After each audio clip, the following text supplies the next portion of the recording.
Assalamualaikum warahmatullahi wabarakatuh. Saya Enda Susila Ningsih, CGP Angkatan 9 dari SMP Negeri 4 Jakarta. Pada kesempatan kali ini saya akan mewawancarai Bapak Kepala Sekolah SMP Negeri 4 Jakarta, yaitu Bapak R. Budi Sulistiono, terkait dengan pengambilan keputusan berbasis nilai-nilai kebajikan sebagai pemimpin.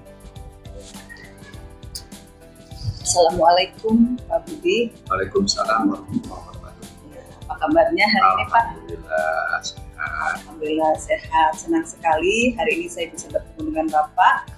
Mohon izin saya meminta waktunya sebentar untuk mewawancarai dan bisa juga sambil saya belajar ya Pak dengan Bapak terkait pengambilan keputusan berbasis nilai-nilai kebajikan sebagai pemimpin.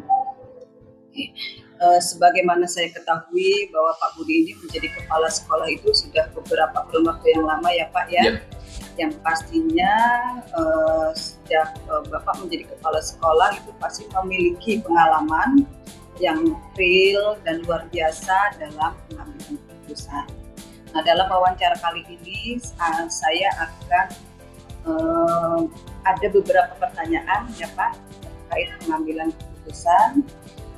Untuk yang pertama, selama Bapak memimpin, pernahkah Bapak dihadapkan untuk mengambil keputusan dengan dua hal yang mungkin sama baik, tetapi saling bertentangan pada saat itu? Ya, terima kasih Bu Enda.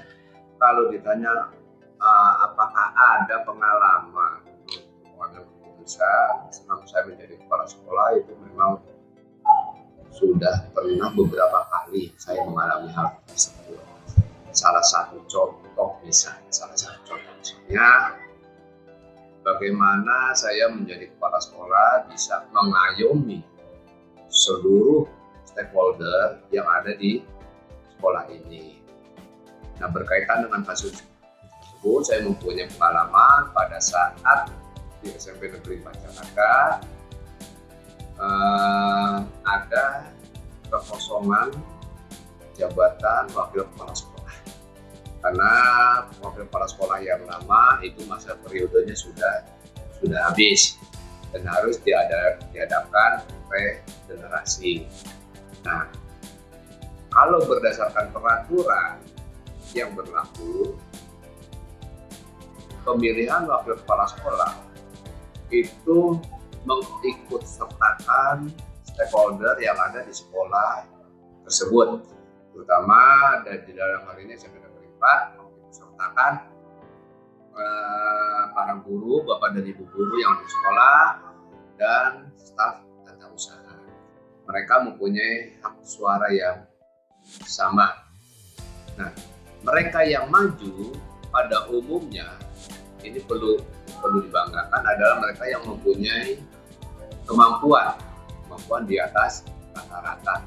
Nah, disitulah peranan pimpinan kepala sekolah bagaimana agar mereka yang maju ini, apabila dia tidak terpilih di dalam pemilihan wakil kepala sekolah, dia tidak mengalami rasa kecewa yang berat atau yang mendalam karena tidak terpilih.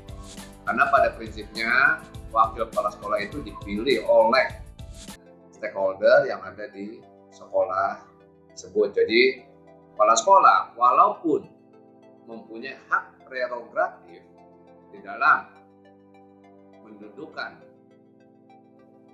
teman-teman kerjanya untuk menjadi wakil kepala sekolah, namun hal ini jangan dilupakan bahwasanya lancar atau tidaknya kegiatan di sekolah itu adalah tidak luput dari peran serta dari anggota, terutama bapak dan ibu guru yang ada di sekolah ini. Karena itu pemilihan kepala sekolah, wakil kepala sekolah diadakan secara terbuka. Siapapun bisa memilih, siapapun bisa mendaftarkan, walaupun kepala sekolah tersebut mempunyai pilihan. Itu salah satu tantangan yang dihadapi oleh saya selama menjadi kepala sekolah di SMP Negeri. Oh ya, jadi Bapak pernah jadi Iya. dengan sekiranya dua-duanya halnya baik sih, tapi tidak bisa dua-duanya. Mm-mm. Bahkan jadi bapak Harus harus memutuskan. memutuskan. Nah waktu itu ada kekosongan wakil kepala sekolah ya Waktu Pak. sekolah. Oke, terima kasih. Kemudian bagaimana Bapak dapat mengidentifikasi apabila ada kasus-kasus yang merupakan dilema etika atau tuntutan moral? Misalkan ada kasus nih, Bapak mengidentifikasinya apa dia termasuk dilema etika atau termasuk tuntutan moral? Bagaimana cara Bapak mengidentifikasi? Nah, kalau ada pertanyaan seperti ini, tentunya hal pertama yang akan saya lakukan adalah mengidentifikasi kenapa permasalahan tersebut muncul. Tentunya permasalahan ini muncul karena ada sebab dan akibat. Nah, lalu yang kedua, diidentifikasi kenapa permasalahan tersebut bisa muncul.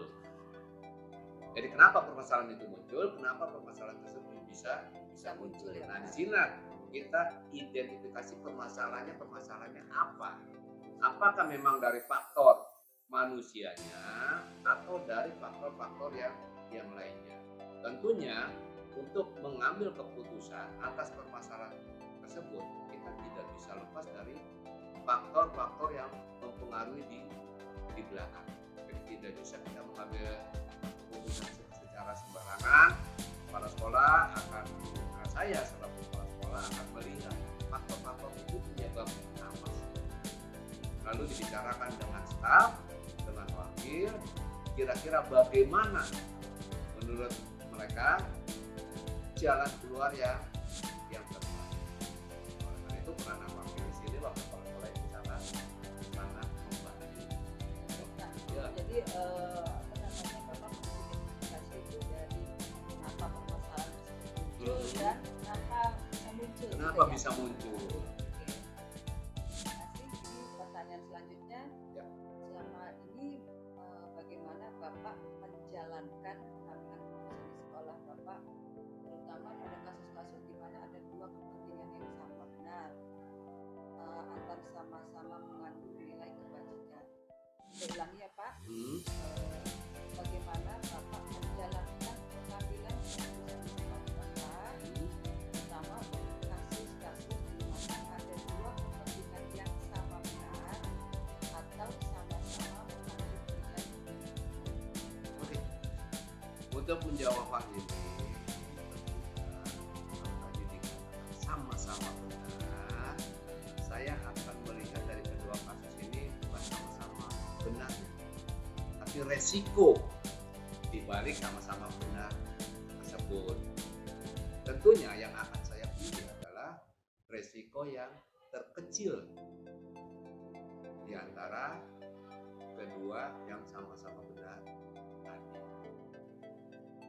Itu saya rasa jawabannya. Oke, jadi meski keduanya sama-sama benar, jadi Bapak mengambil keputusan yang dicari yang risikonya itu paling terkecil ya Pak ya. Kalau bisa sih ya dua-duanya dijalankan. Cuma kalau disuruh memilih, ya, saya akan memilih yang resikonya Paling terkecil, kecil. paling kecil. Oke, terima kasih Pak. Kemudian langkah-langkah atau prosedur seperti apa yang biasa Bapak lakukan? Langkah-langkah atau prosedur seperti apa yang biasa Bapak lakukan selama tidak mengambil Ya, di sekolah ini saya memimpin tidak akan ada artinya tanpa bantuan dari teman-teman. Di sini ada yang namanya orang tua, ada yang namanya bapak dan guru, ada yang namanya staf. Tentunya saya akan memberdayakan mereka tersebut untuk membantu memecahkan masalah apabila ada suatu permasalahan. Jadi saya tidak bisa berjalan sendiri atau berdiri sendiri. Walaupun pada saat-saat tertentu, saya harus mengambil risiko atas keputusan yang saya buat.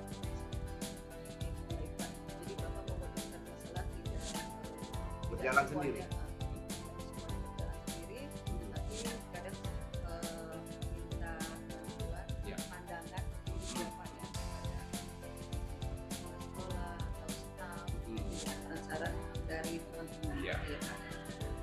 Oke, berikutnya hal-hal apa saja yang selama ini Bapak anggap efektif? Hal-hal apa saja yang selama ini Bapak anggap efektif dalam pengambilan keputusan pada kasus-kasus dilema etika?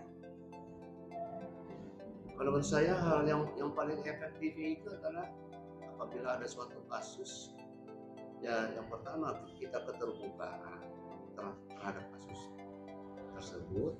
Lalu yang kedua ya seperti yang tadi saya katakan, jangan lupakan peranan dari teman-teman yang ada di sekolah, baik itu wakil kepala sekolah, bapak dan ibu guru maupun staf tata usaha. Jadi saya memberdayakan kemampuan mereka karena saya yakin SMP Negeri 4 ini orang-orangnya, sumber daya manusianya itu hebat-hebat. Oke, terima kasih Pak. Jadinya intinya harus ada keterbukaan ya Pak ya. Keterbukaan Sebelum betul. mengambil keputusan harus ada keterbukaan dan musyawarah. Iya. Betul.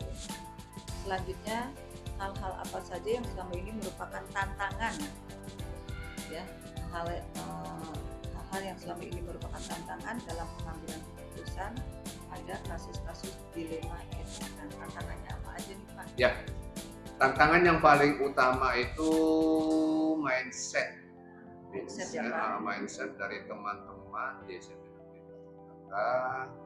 Karena memang tidak bisa dipungkiri di sini di SMP Negeri 4 Jakarta, bapak dan ibu gurunya, mohon maaf dalam tanda petik, itu boleh dikatakan produk lama dalam tanda petik ya. Iya. Jadi tentunya daya pikir mereka pun itu ya mindset yang produk lama sih.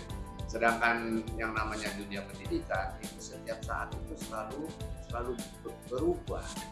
Karena itu salah satu tantangan di sini adalah bagaimana caranya saya selaku pemimpin di sini mengajak pada teman-teman, terutama yang dalam tanda petik itu, agar mereka tidak katakanlah berada dalam zona yang aman zona yang nyaman gitu. Karena tantangan terus berubah. Jadi mereka pun harus bisa merubah mindsetnya, karena yang namanya pendidikan itu mengalami terus berubah. Itu tantangan. Perubahan dan perkembangan ya Pak. Iya, perubahan. Mungkin salah satunya dengan teknologi ya Pak ya. Teknologi itu sudah banyak teknologi. Apalagi kemarin kita dihadapkan dengan pandemi. Jadi mau tidak mau harus melek teknologi. Ya. Terima kasih Pak.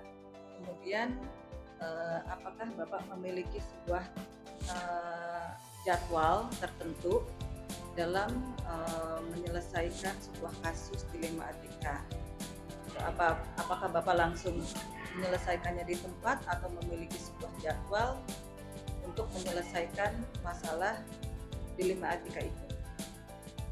Jadwal tertentu tidak ada, karena saya punya prinsip ada suatu permasalahan harus diselesaikan pada saat itu.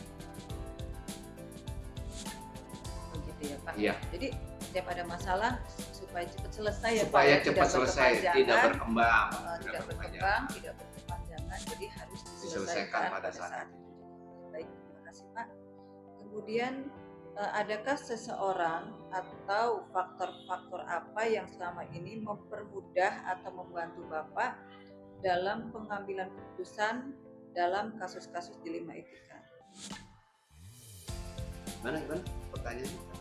Adakah seseorang atau faktor-faktor apa yang selama ini mempermudah atau membantu Bapak dalam pengambilan keputusan dalam kasus dilema etika? Ya, kalau ditanyakan seperti itu, apakah ada seseorang? Saya mengatakan ya pasti ada. Di sini bisa seseorang, bisa kelompok, dalam hal ini wakil kepala sekolah, bisa juga kelompok kepala ibu guru, jadi mereka semuanya sangat membantu, sangat memudahkan setiap ada permasalahan. Ya, karena setiap ada permasalahan Bapak mencari tahu dulu kebenarannya, kemudian diskusikannya ya Pak ya. Nah, dengan mendiskusikan itu kan berarti Bapak melibatkan beberapa orang gitu ya Pak ya, melibatkan beberapa orang. Terima kasih. Ini pertanyaan terakhir Pak. Dari semua hal yang telah disampaikan tadi tentang pembelajaran apa yang dapat Bapak petik dari pengalaman Bapak mengambil keputusan dilema etika? Ya, pelajaran yang paling bisa saya petik selama menjadi kepala sekolah di dalam mengambil keputusan, yang pertama mempunyai keyakinan bahwasanya keputusan yang akan diambil itu adalah keputusan yang tepat. Namun keputusan yang diambil itu harus didasarkan pada peran serta dari stakeholder yang ada di sini. Jadi keyakinan itulah yang utama. Kalau tidak yakin lebih baik mundur. Jangan ngambil keputusan. Iya baik Pak. Karena memang keputusan itu diharapkan adalah keputusan yang terbaik ya yang Pak. Terbaik, tidak merugikan orang banyak gitu ya Pak. Ya. Tadi seperti Bapak bilang kalau bisa kalaupun ada keputusan yang harus diambil dari kedua-duanya yang benar, yang dicari itu yang resikonya lebih kecil gitu ya. Baik Pak Budi, alhamdulillah luar biasa. Pak Budi, hari ini saya dapat belajar banyak ya Pak dari Bapak terkait pengambilan keputusan yang sudah Bapak paparkan berdasarkan pengalaman Bapak selama ini. Semoga saya dapat mencontoh hal-hal baik yang sudah Bapak sampaikan. Walaupun saat ini saya belum menjadi pimpinan di lingkup yang lebih besar atau seperti sekolah, tapi paling tidak apa yang saya tadi dapat gitu ya bisa saya gunakan pada saat saya memimpin pembelajaran. Terima kasih sekali lagi karena Bapak telah memberikan kesempatan dan atas kesediaannya Bapak meluangkan waktunya untuk berbagi pengalaman pengambilan keputusan melalui wawancara. Semoga Bapak sehat selalu. Terima kasih sekali lagi. Terima kasih. Demikianlah hasil wawancara saya dengan Bapak R. Budi Sulistiono selaku Kepala Sekolah SMP Negeri 4 Jakarta terkait dengan pengambilan keputusan berbasis nilai-nilai pendidikan.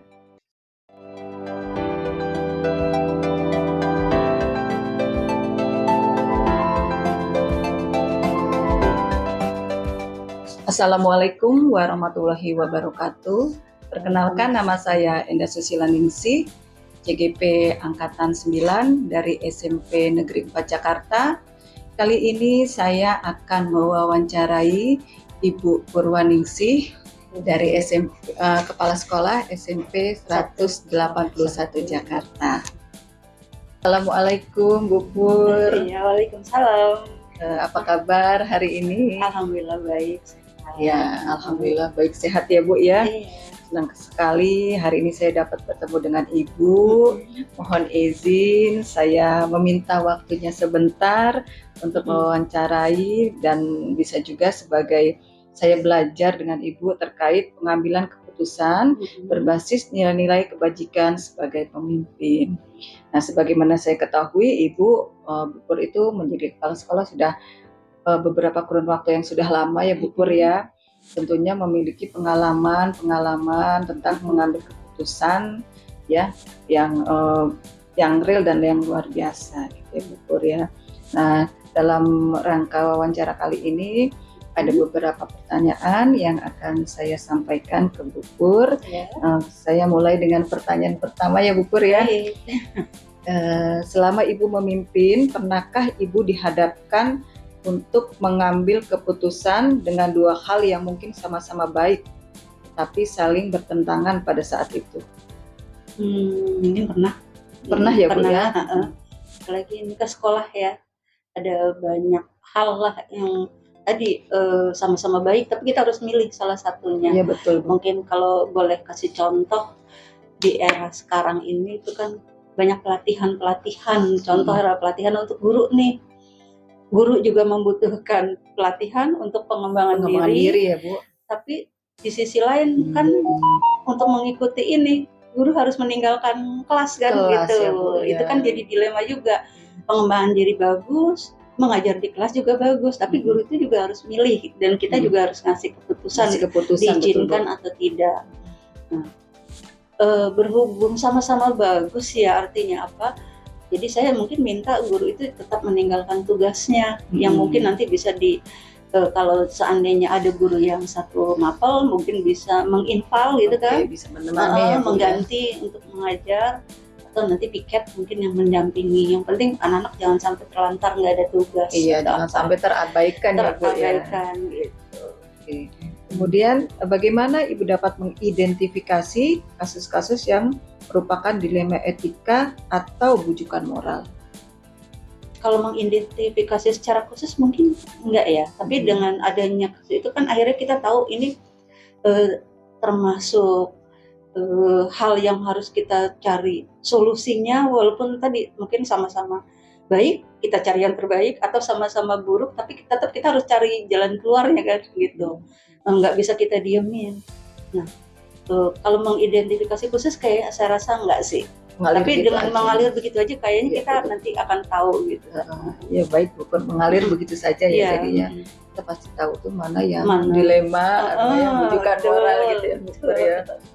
Oke, selanjutnya selama ini bagaimana Ibu menjalankan pengambilan keputusan di sekolah Ibu, terutama untuk kasus-kasus di mana ada dua kepentingan yang sama benar, atau sama-sama mengandung nilai kebajikan. Nah, kalau misal ada dua hal sama ya, dua kasus yang sama atau dua hal yang sama benar nih, untuk ngambil keputusannya mungkin jangan sendiri lah gitu. Kan kita punya tim nih, ada tim kerja kita, ya kita musyawarahkan bersama lah. Dan yang penting jangan sampai kita juga menabrak regulasi. Jadi kita ikutin semua aturannya, jangan sampai kita melanggar. Itu aja sih. Oke. Jadi intinya tidak memutuskan sendiri ya, Bu, ya. Oke.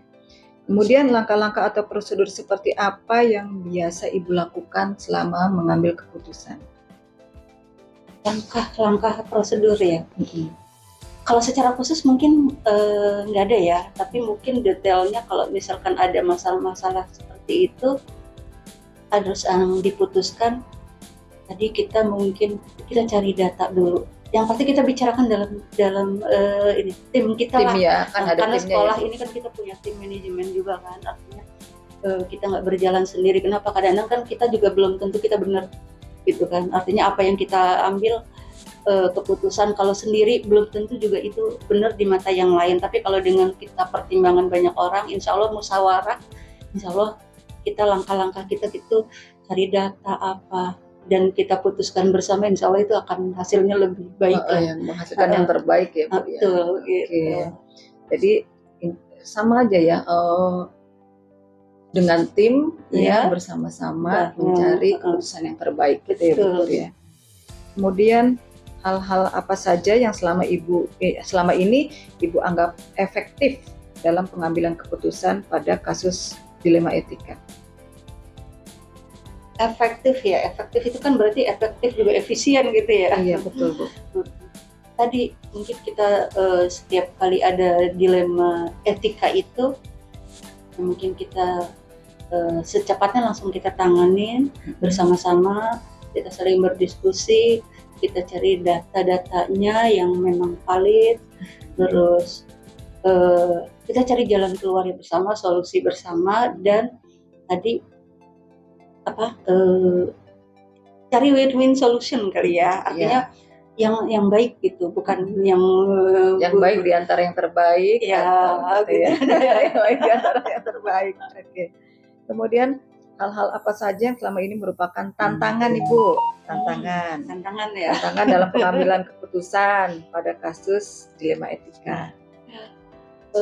Mungkin kalau tentang tantangan ya, karena dalam mengambil keputusan dan ini kan menyangkut banyak orang. Kadang-kadang menjadi tantangan itu tidak semua sepaham dengan kita. Entah itu mungkin guru atau orang tua, pemahamannya tidak sama dengan kita, dan itu kadang-kadang bahkan mungkin tidak dari 30 misalnya satu yang mungkin dia nggak sepaham dengan kita, itu yang jadi tantangan gitu. Yang jadi tantangan buat kita, gimana nih ya caranya untuk memberi pemahaman satu orang yang mungkin nggak sepaham dengan kita, agar dia paham bahwa apa yang sudah kita ambil dari sebagian teman kita nih yang banyak udah ngambil keputusan ini, itu yang memang yang mungkin yang terbaik gitu. Itu yang jadi tantangan deh. Juga Jadi, orang tua mungkin. Jadi tantangannya itu kalau ada yang tidak sepaham gitu ya, mungkin tidak semua, hanya beberapa saja, tapi akhirnya Bu Pur memberikan pemahaman ya. Ya, betul. Memberikan pemahaman gitu ya Bu Pur ya. Kemudian apakah Ibu memiliki sebuah jadwal gitu? Jadwal tertentu dalam menyelesaikan kasus dilematika. Apakah Ibu langsung menyelesaikan di tempat atau membuat jadwal terlebih dahulu, atau bagaimana gitu bentuk prosedurnya Bu? Dilema etika terjadwal, waduh berarti jadi ini ya kalau jadwal nggak ada lah, tapi setiap kali ada kejadian ya atau ada masalah ya harus kita selesaikan. Mungkin dia secepatnya, tapi juga jangan terburu-buru ya Bu, tergesa-gesa, jadi sampai akhirnya malah jadi nggak baik hasilnya. Tapi kita step by step semuanya langkah kita ambil, yang mungkin tadi kita carikan dengan teman, dengan apa solusi kita bersama, cari solusi bersama, yang mudah-mudahan nanti tadi kita menghasilkan yang terbaik lah gitu. Artinya solusi yang kita ambil memang benar-benar kesepakatan bersama nih, kita musyawarah gitu kan. Walaupun mungkin agak kurang baik sedikit, tapi minimal itu hasil musyawarah. Keputusan bersama gitu ya. Oke, kemudian adakah seseorang, ada faktor-faktor apa yang selama ini mempermudah nih Bu Pur, mempermudah atau sangat membantu Bu Pur dalam pengambilan keputusan kasus-kasus dilema etika? Alhamdulillah sih ada. Alhamdulillah saya ada tim atau guru-guru yang mungkin membidangi pengalaman di hal-hal tertentu ya, yang mungkin karena saya kepala sekolah kan nggak sempurna, nggak menguasai semuanya, dan ada beberapa yang bisa saya ajak untuk pertimbangannya itu kadang-kadang malah lebih dewasa, lebih mungkin ada guru bimbingan konseling, terutama kan kalau menangani anak-anak, dengan orang tua juga. Ada lagi guru agama yang mungkin pendapatnya menurut saya, guru saya itu adil banget deh kayaknya, kayak pertimbangannya itu sangat ya. Terus mungkin ada waktu siswaan dan yang lain-lain. Alhamdulillah tim saya membantu banget. Berarti ada banyak ya Bu ya yang membantu ya. Alhamdulillah di sini. Jadi kita nggak single fighter gitu. Jadinya banyak, alhamdulillah ya Bu ya. Kemudian nih pertanyaan terakhir Bu Pur, dari semua hal yang sudah Ibu sampaikan, pembelajaran apa yang dapat Ibu petik ya dari pengalaman Ibu mengambil keputusan dilema etika? Kalau menghadapi itu, pertama satu kuncinya itu kalau menurut saya pribadi ya, kuncinya pertama tenang gitu, jangan emosi. Terus sabar aja gitu, pelan-pelan kita selesaikan, jangan tergesa-gesa, jangan akhirnya kita melanggar langkah ya, melanggar aturan atau apa. Jadi tenang, sabar, tidak tergesa-gesa, udah itu sih kalau saya langkah awal. Iya. Tenang, tidak tergesa-gesa, sabar gitu. Kemudian mengambil keputusan tidak dalam keadaan emosi. Betul, gitu tadi yang Bu sampaikan. Kemudian berkoordinasi juga dengan tim kita. Alhamdulillah baik Bu Pur, luar biasa sekali pemaparannya. Hari ini saya dapat banyak belajar dari Ibu terkait pengambilan keputusan yang Ibu paparkan berdasarkan pengalaman Ibu selama ini. Semoga saya dapat mencontoh hal-hal yang baik sudah Ibu sampaikan. Walaupun mungkin saat ini saya belum menjadi pemimpin di ruang lingkup yang lebih besar seperti sekolah, tetapi paling tidak akan saya gunakan pengalaman-pengalaman yang sudah saya dapat itu sebagai pemimpin pembelajaran di kelas gitu ya. Terima kasih saya ucapkan sekali lagi. karena telah diberi kesempatan dan atas kesediaan Bu Pur meluangkan waktu untuk berbagi pengalaman tentang pengambilan keputusan melalui wawancara kali ini.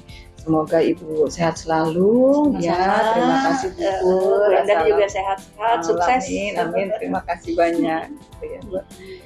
Demikian hasil wawancara saya dengan Ibu Purwaningsih, Kepala Sekolah SMP 181 Jakarta.